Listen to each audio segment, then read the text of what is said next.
Sony X90L versus the Hisense U8K. Full array local dimming versus mini LED. Up next. I've seen things people wouldn't believe. Hey, what's up guys? I'm Brian. This is Tech Therapy. Thank you so much for joining me as we compare the X90L to the Hisense U8K. Now, why would we compare these? The X90L is the mid-range full array local dimming LED, while the rest of the lineup is the X93L, which is mini LED, and then the flagship is the X95L. Now, the X95L only comes in one size in the US, which is 85 inches. The X93 only comes in 65, 75, and 85. The X90L is the most popular model. It is the most affordable, has the most sizes, and is the most versatile. However, it is full array, and it doesn't have nearly as many zones as its siblings, or the Hisense U8K, which is actually the mini LED flagship. All of Hisense's displays in that category, the U6 and the U7, are all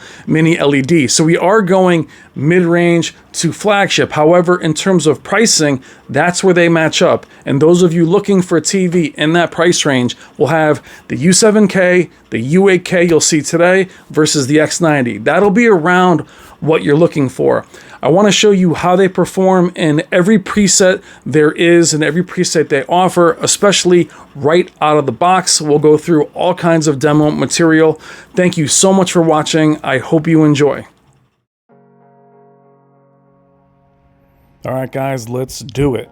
Sony X90L on the right, Hisense U8K on the left.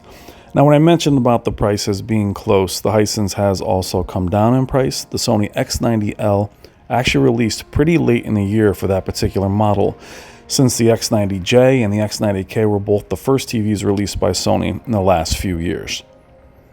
Releasing late in the year puts it at a disadvantage, as it is expensive for what it is. However, with Sony, we'll be talking primarily between XR clear, processing, upscaling.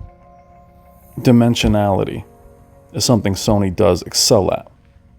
What you're seeing now is the standard out-of-the-box settings on both, which means both also have local dimming at medium.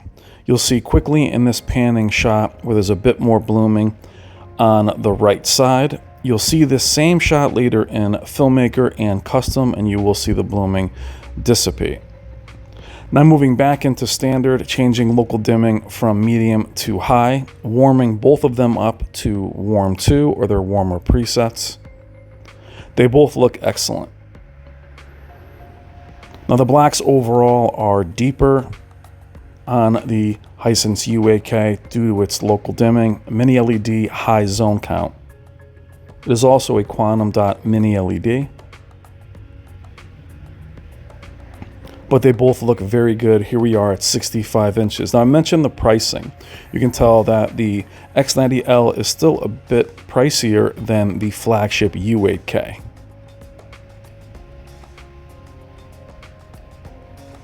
They both look very good color. And what I see on the Sony is clearness. The XR clear processing is definitely not market speak. This year, their processing is no joke.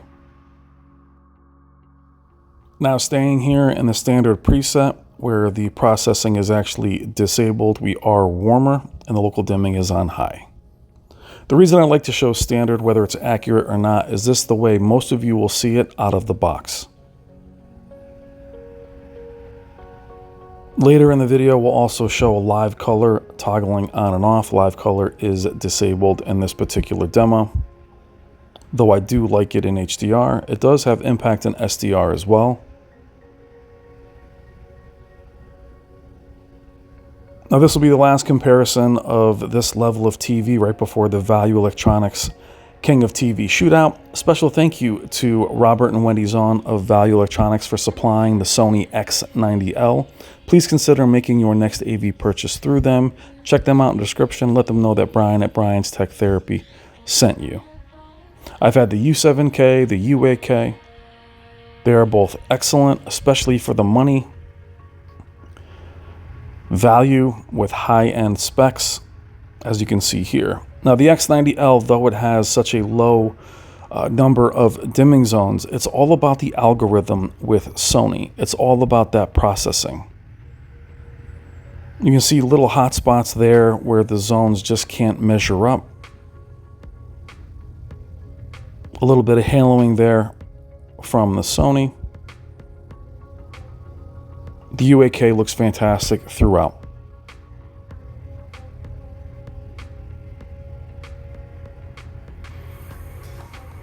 I also had some time with the Hisense UX, which is really their true flagship and I think a sign of what's to come. And you'll see that go against the X95L during the shootout. Though they're not competing, they'll be there lined up with each other. But it really shows you where Hisense is and where they're going. And Sony, we know as Sony, still amazing, king of processing, high end. But for many of you looking at this price point, do you pay that extra money for the Sony? Now, unlike other TVs, the audio is better on the U8K. X90L isn't bad, but the U8K, it's very good. But you do have flagship versus mid-range. Now, people will say, as I mentioned in the intro, why do you measure these against each other? Well, the price point. Doesn't matter where they are in the lineups. It is a choice between a mid-range Sony or entry to mid-range or a flagship U8K from Hisense with all the specs.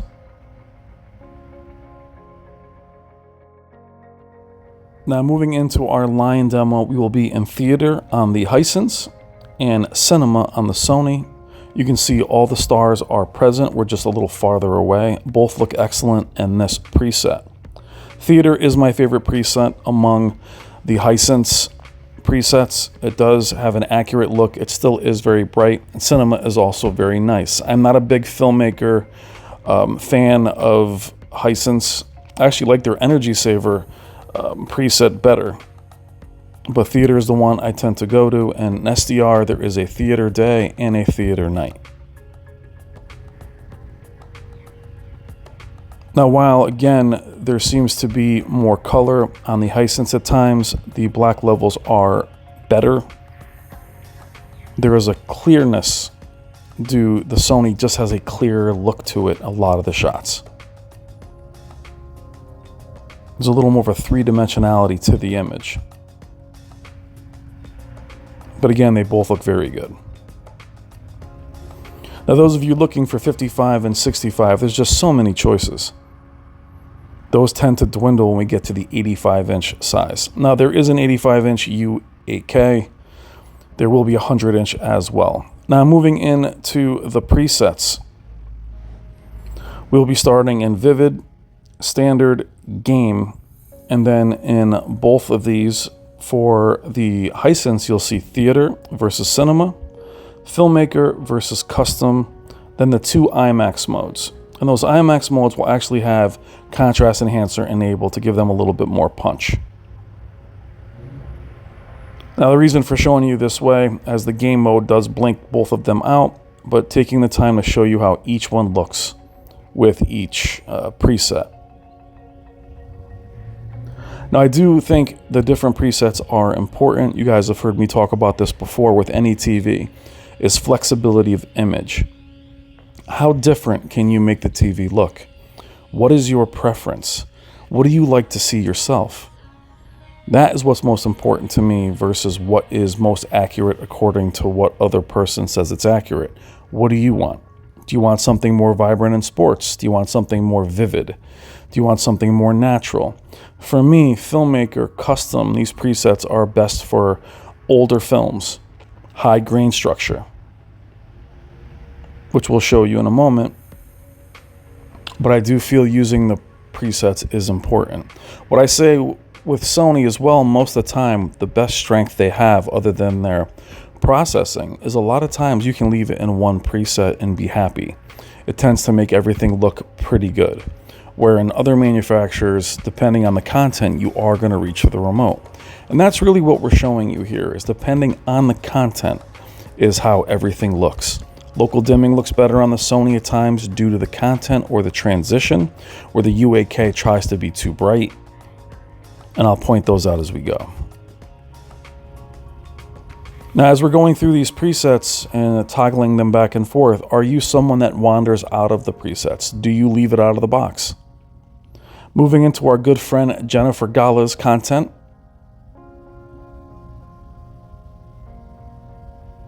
This is the black bar test. Now, we are in Filmmaker here, and we are in Custom on the Sony. The Filmmaker is very dark on the Hisense. Custom, even with the processing somewhat disabled, still is brighter. You can see we are dead on. There is a bit more light in the black bars on the Sony. Unfortunately, I can't show you off angle as I move to the side. This basically took up the entire part of my home theater, having these side by side.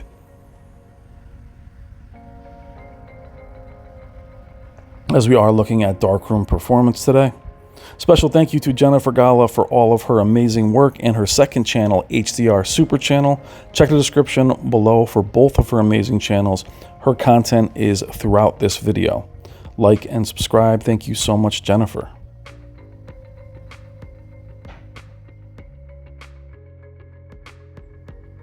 Now here we're still in Filmmaker and Custom. You can see again the Filmmaker is a bit darker. We can see also in Custom how the blacks are on the Sony. Now, even though it doesn't appear to be blooming, the whole image is brighter, thus lifting the blacks a bit.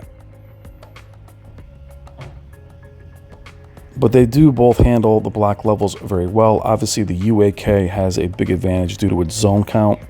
However, the Sony does have the algorithm. Now, moving into SDR. One of my favorite demos here. We are in standard juice, which means the processing is enabled. You can see the saturation on the Hisense outpace the Sony, even though we are in a vibrant preset.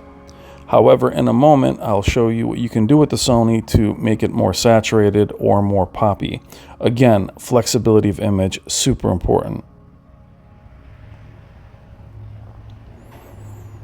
We're going to pausing it during one of these scenes where I'll go back and show you. But again, you'll look at the three-dimensionality on the Sony. There almost seems to be more 3D effect to it. Even if the Hisense is outpacing it in color and brightness, does it serve it is the real key. I mentioned the Hisense UX is absolutely amazing. Very excited to see what they do in the future, as well as Sony, of course. Now, as we pause it here and show you our parakeet friend, or parrot, just toggling a few different settings can change the image a lot.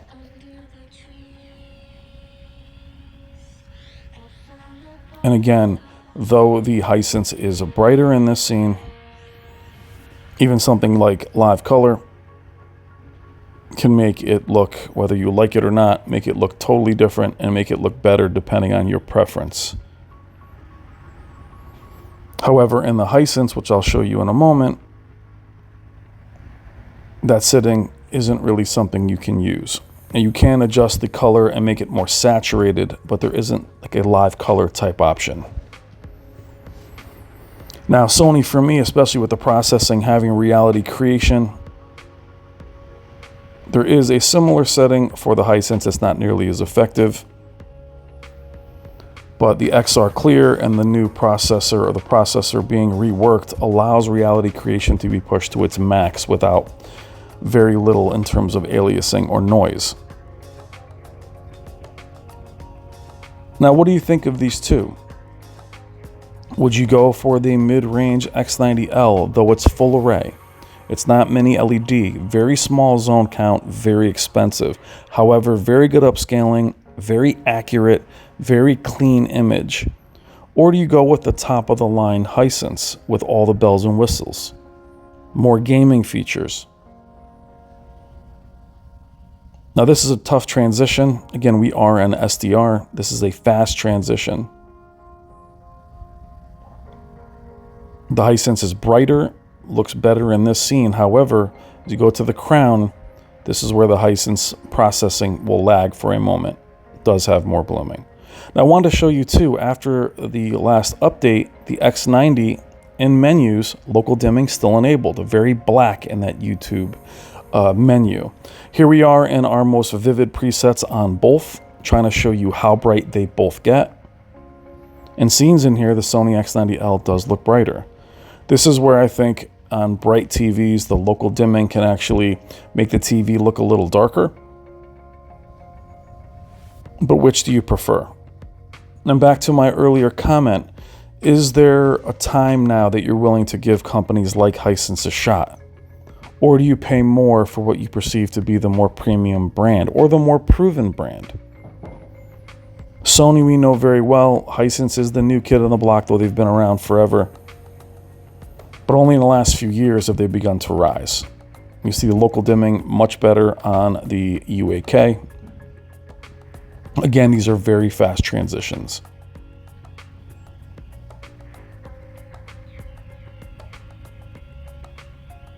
Now moving back into our earlier demo where the Sony struggled. Here with local dimming on high, it does make a difference. The haloing is gone. And now we are in custom, not in standard out of the box with local dimming on medium, and it made the big difference there. So little adjustments can make a world of difference.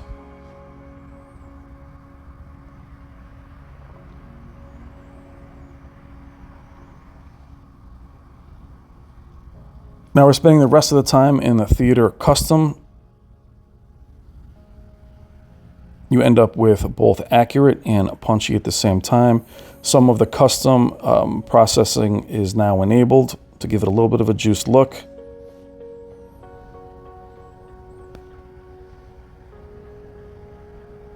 They both have a good number of presets, and again, flexibility of image so important. In the past, companies like Hisense, especially at a certain price point, didn't have flexibility of image. They'd have an accurate preset, a crazy preset, but there was very little ability to change the image. Now, they have tons of flexibility.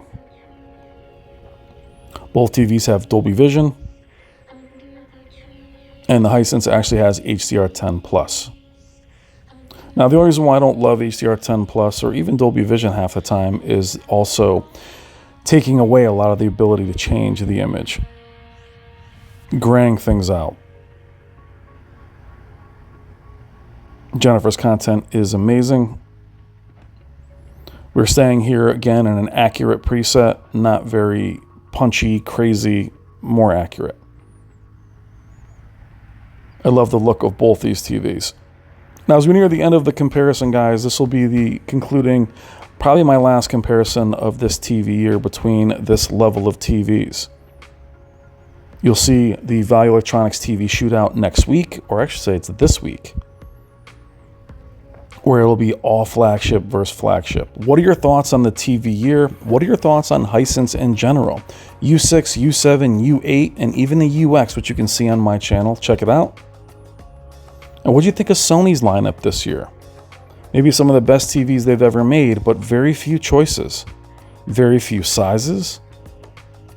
Kind of a confusing year for the way they released their TVs this year. Though they were all very good, their choices were odd as far as their sizes, their release dates, but still a very good year for them. But when it came to value, the X90L was one of the only choices they had. Had they offered a smaller X95, even a smaller X93. Now, even in theater and custom, you can see the saturation due to the content. But let me know your thoughts. Is Hisense something you're considering? Or do you stay with the tried and true, the company you know best, but pay that extra money, in some cases for less? X90L processing is off the charts in Sony's entire lineup this year. Hisense is definitely catching up in terms of picture quality, contrast ratio, color, zone count. Processing is going to be hard to catch up as Sony is the leader in the industry, at least in the US.